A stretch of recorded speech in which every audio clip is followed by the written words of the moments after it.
Over the last 6 years, The Chosen has done insanely well, gathering tens, if not hundreds of millions of dollars at this point, and putting it into a show that is absolutely amazing. I know there are still critics out there. I even have some small critiques myself, but overall, The Chosen is the most accurate, well put together, cinematic, high budget biblical show that we have ever gotten. And it's the first show, remember this, it's the first multi-season show about the life of Jesus. That in and of itself is a huge accomplishment. And I'm so proud of the Chosen team for what they've done. But over the last 6 years, we've seen that success. And so because of that, now in 2025, we're beginning to see more and more copycats, let's say. And I don't mean that word as any derogatory term. For example, I think the Promised Land series probably would not have happened without The Chosen. It would not have had the resources or the time and place to do what it's doing without The Chosen. I think similarly to something like the Testament series or even House of David,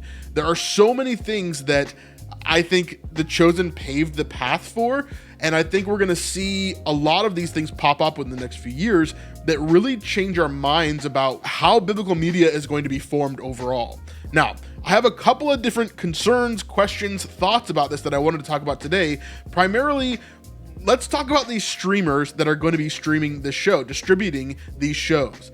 We have Amazon Prime, we've got Disney Plus, we've got Netflix, we've got Apple TV. These are the main distributors, Hulu, places like that, right? We've got all these different streamers today that have been looking at or making these kind of faith-based TV shows or movies for the last few years, and they've been in development, and now 2025 is going to be the year that a lot of these projects are going to be released.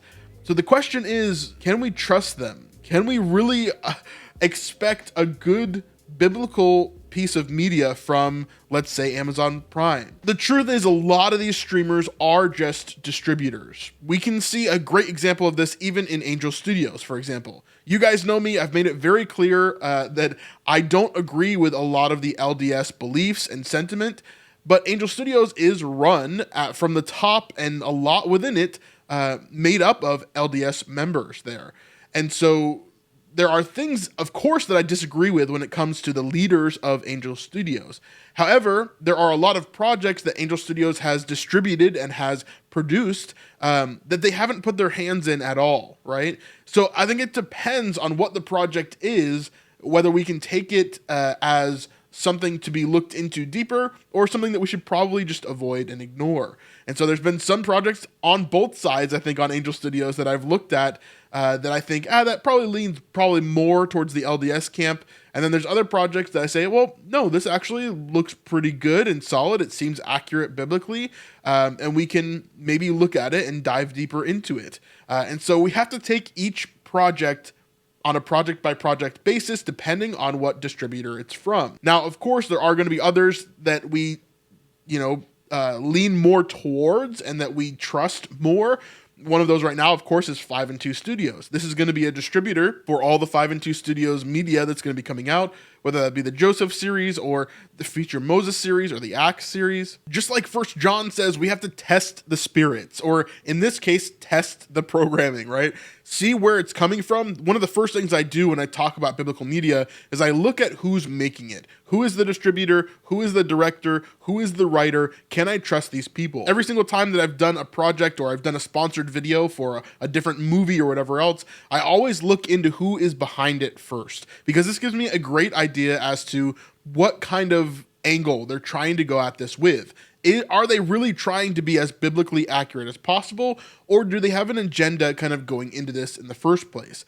This is a great way to kind of determine where these projects are going overall, as we've seen in the past. This is one of the major reasons why I am kind of afraid of certain things. For example, the Greta Gerwig Narnia movie. This is going to be really interesting, and I'm not sure if it's to be trusted or not, but we'll look into it as it comes to the future. For example, right now there is a show on Amazon Prime called Has Been Hotel.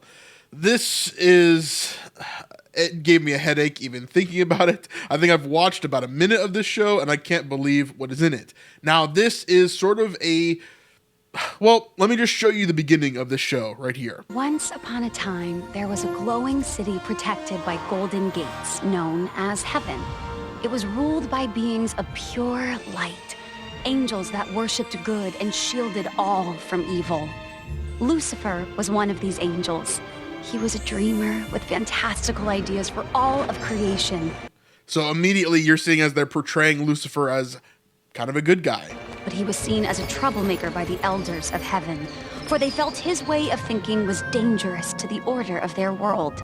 And again, the elders of heaven, they don't mention God here. They just mention the angels and the elders of heaven as kind of this upper echelon of beings that kind of determine things and create things. So he watched as the angels began to expand the universe in their ways. From the dust of earth, they created Adam and Lilith. So Lilith, of course, is a kind of a false narrative that came later on after Christianity started, building up, after Judaism started building up. Lilith was Adam's first wife, who then goes and basically marries Satan. And then they kind of betray Eve and do all this stuff, okay? So long story short, I don't even want to watch this whole entire intro because it annoys me that much. But the intro to this is essentially twisting so much of the early creation story to make Lilith and Satan basically the good guys, that they are saving the people of hell from the people of heaven. And it's really, really disgusting. Now, do I want to boycott Amazon for that? Not necessarily, because I know that Amazon didn't make this show themselves, right? I know that the people that made this show clearly have a disdain for Christianity. They clearly have a disdain for what is written in these historical books. And so they've made this in order to profane it on purpose. They're trying to gain that reaction, right? Whereas Amazon is distributing it, yes, but they're also trying to distribute things like House of David, which we'll talk about in a second. So it's hard for us to distinguish between the two, right? It's hard for us to distinguish between The Chosen, which is on Amazon Prime, which was on Netflix, I think, until recently. And then it's been on other streaming platforms and other TV channels like the CW. The Chosen clearly has been on all these other platforms, but it's a great example of what an accurate biblical TV show can be. However, we haven't really seen it play out for these other shows quite yet. And the majority of faith-based shows that we've seen on Netflix and Amazon in particular have been very, very anti-biblical, very much against the narrative of Scripture and of the good news. And so it's a scary thing, right, when we go into that. For example, we don't really know where the Promised Land series is going to air. They could sell this show to anybody. That doesn't mean that Netflix or Amazon or anybody else is going to have control over the show, but it does mean that it could show up next to Has Been Hotel, or it could show up next to some of these other projects that profane and kind of hurt the image of the gospel. And so the question now is like, okay, how do we go past this? How do we allow for a great biblical project like the Promised Land series or like House of David to be put on a platform like this, or be distributed by a distributor like this, who's also distributing these other things, right?